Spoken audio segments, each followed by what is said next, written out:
కర్నూలు జిల్లా ఆదోనిలో ఉన్నటువంటి మెడికల్ కాలేజీ ఇక్కడ తెలుగుదేశం ప్రభుత్వం వచ్చిన తర్వాత బాగా జరుగుతున్న పనులను ఆపడం జరిగింది. భారతదేశానికి స్వాతంత్రం వచ్చిన తర్వాత ఆంధ్ర రాష్ట్రంలో జగన్మోహన్ రెడ్డి గారు ముఖ్యమంత్రి అయ్యేంత వరకు కేవలం ఆంధ్రప్రదేశ్లో 12 మెడికల్ కాలేజీలు ఉన్నాయి.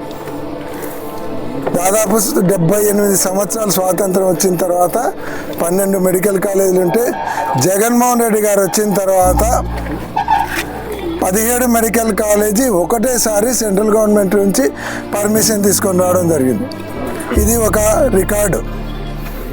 తర్వాత 2 సంవత్సరాల లోపలనే కరోనా 21కి అయిపోతే 23కంతా 5 మెడికల్ కాలేజీలు స్టార్ట్ చేసి ఓపెన్ కూడా 5 మెడికల్ కాలేజీ ఒకటే రోజు ఓపెన్ చేయడం జరిగింది. ఇది దేశ చరిత్రలో ఏ రాష్ట్రంలో 5 గవర్నమెంట్ మెడికల్ కాలేజీలు ఫస్ట్ టైం ఒకటేసారి ఓపెన్ చేసింది. 2 కాలేజీలు అబౌట్ టు ఓపెన్. పులివెందుల కాలేజీకి అయితే 50 సీట్లు అలాట్ అయిన తర్వాత కూడా ఈ గవర్నమెంట్ దుర్మార్గంగా మాకు వద్దు ఆ సీట్లని చెప్పడం జరిగింది.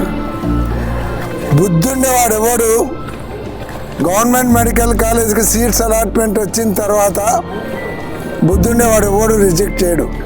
వద్దని రాసిచ్చా అంటే ఒక కాలేజీ ఆఫ్టర్ ఆల్ 17 మెడికల్ కాలేజీలు నడపలేని మీరు 5 కోట్ల ఆంధ్రులు ఉండేటువంటి రాష్ట్రాన్ని పరిపాలిస్తాము, డెవలప్ చేస్తాము, మేము ఇక్కడ సంపద సృష్టిస్తామని చెప్తే అమాయకులు ఉన్నారనుకుంటున్నారా? 17 ఆల్రెడీ 5 మెడికల్ కాలేజీలు కంప్లీట్ అయినాయి. 10 మెడికల్ కాలేజీలు కట్టి నడపలేక మా చేత కాదు ప్రైవేట్ వాళ్ళకి ఇచ్చుకుంటున్నామని చెప్పడానికి సిగ్గు ఉంది గవర్నమెంట్కు. 40 సంవత్సరాల అనుభవం ఉందంటారు ముఖ్యమంత్రి గారు. అంత చేత కానప్పుడు దిగిపోండి.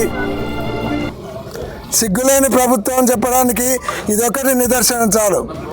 ఇదే ఆదోన్లో 300 పడకల హాస్పిటల్ను ఈ కాలేజీకి అనుబంధంగా ఉండాలని అక్కడ టీచింగ్ హాస్పిటల్ను డెవలప్ చేయడం జరిగింది. అనుబంధంగా ఇక్కడ హాస్టల్ బిల్డింగ్లు కంప్లీట్ అయినాయి. కాలేజ్ బిల్డింగ్లు కూడా దాదాపు 80% కంప్లీట్ అయింది.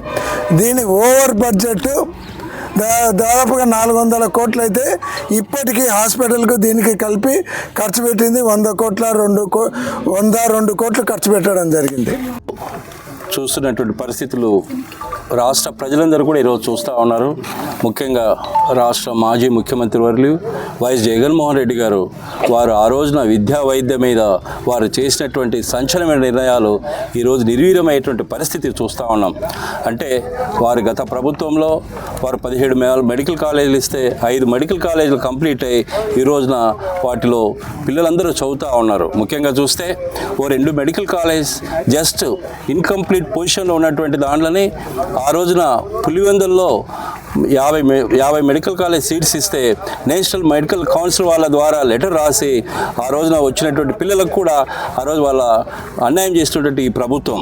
ముఖ్యంగా చూస్తే ఈరోజు రాష్ట్రంలో ముఖ్యంగా బడుగు బలహీన వర్గాల వారికి వైద్యం అందేటువంటి పరిస్థితి ఈరోజు చూస్తూ ఉన్నాం. అందినటువంటి పరిస్థితి ఈరోజు చూస్తే ముఖ్యంగా ఆరోగ్యశ్రీ అనేటువంటిది నిర్వీర్యమైనటువంటి పరిస్థితి ఈరోజు చూస్తే మళ్ళీ ఈ రోజున రాష్ట్రంలో ఆరోగ్యశ్రీని ఈరోజు ఈరోజు డాక్టర్స్ అందరూ కూడా మళ్ళీ స్ట్రైక్లోకి నర్సింగ్ హోమ్స్ ఎవరైతే ఉన్నారో వారందరూ కూడా ఈరోజు మళ్ళీ వాళ్ళు నోటీస్ ఇవ్వడం జరుగుతూ ఉంది. అంటే గత ప్రభుత్వము ఎప్పుడు కూడా ఆరోగ్యశ్రీని వాళ్ళు ఎప్పుడు కూడా బిల్స్ పే చేయకుండా పరిస్థితి లేదు. ఈరోజు చూస్తూ ఉంటే ఈ 15 నెలల్లోనే 3 సార్లు నోటీస్ ఇవ్వడం జరుగుతూ ఉంది.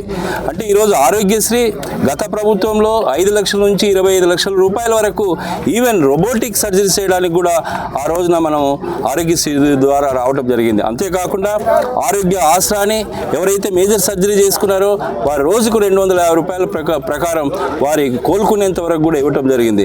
మరి ఈ రోజున చూస్తే ఈ ప్రభుత్వం, ముఖ్యంగా కూటమి ప్రభుత్వం, ఈ రోజున వీళ్ళు బీమా పరిధిలోకి తీసుకురావడం జరుగుతూ ఉంది. అంటే ఆ ప్రీమియం చెల్లిస్తే ప్రీమియం చెల్లిస్తే మాత్రమే ఈరోజు వీళ్ళకు ఆరోగ్యశ్రీ వచ్చేటువంటి పరిస్థితి. అంటే ఈ ప్రభుత్వాన్ని మనం ఖచ్చితంగా నడుము ఉంచాల్సినటువంటి ఆవశ్యకత ఎంత అయింది. రాబోయే రోజుల్లో కూడా ప్రజలందరూ కూడా వీటికి ఉద్యమ బాటలో ఉండి మనం ఈ 17 మెడికల్ కాలేజీలలో ఉన్నటువంటి మెడికల్ సీట్లు సాధించుకోవాలని ఈ సందర్భంగా మీకు తెలియజేస్తాం. ఒకటి సార్, పీపీపీ పద్ధతి వల్ల ప్రజలు ఏ విధంగా నష్టపోతారు సార్? కొంచెం పబ్లిక్ ప్రైవేట్ పార్ట్నర్షిప్ అన్నప్పుడు చిన్న ఎగ్జాంపుల్ మీకు, ఈరోజు చిత్తూరు జిల్లాలో ఉన్నటువంటి మెడికల్ కాలేజ్ పబ్లిక్ ప్రైవేట్ పార్ట్నర్షిప్లో అపోలో వాళ్ళ ఆధ్వర్యంలో జరుగుతూ ఉంది. అంటే కంటికి కడిపినట్టుగా ఈరోజు కనిపిస్తూ ఉంది. ఈ రాష్ట్రంలో 2015లో వారు అపోలో వారికి అప్పచెప్పి 2017లో 33 సంవత్సరాలు లీజుకి ఇవ్వడం జరుగుతూ ఉంది. అంటే nothing but this is an private hospital. అంతకన్నా క్లియర్గా ఎవిడెన్స్ ఏముంది?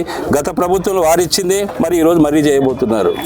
అంటే వారికి ఎవరైతే ఉన్నారో వారి లబ్ధిదారులు లేదా వారికి చేయూత ఇచ్చినటువంటి వారికి మరీ అప్పచెప్పడం జరుగుతూ ఉంది ఈ 12 మెడికల్ కాలేజ్. ఆరోగ్యశ్రీ మళ్ళీ సీఎం రిలీఫ్ ఫండ్ ఉన్నాయి సార్, వాటి వల్ల కూడా ప్రజలకు మేలు జరుగుతూ ఉంది. ఇప్పుడు ఆరోగ్యశ్రీ అనేటువంటిది ఎక్కడ నిర్వీర్యం చేసేసారు కదా. ఈ రోజున మరి బీమా ప్రతి ఒక్కరు కట్టుకోగలరు. 20 లక్షల రూపాయలకు 10 రూపాయలు కడితే ఈరోజు బీమా వస్తుంది. వీరు ఇచ్చేది ఏముంది? నీకు 25 లక్షల రూపాయలు ఆ రోజు రోబోటిక్ సర్జరీకి ఇచ్చేటువంటి ఆ రోజులు ఈ రోజులు కంపారిజన్ చేసుకుంటే మనకు క్లియర్గా తెలుస్తూ ఉంది.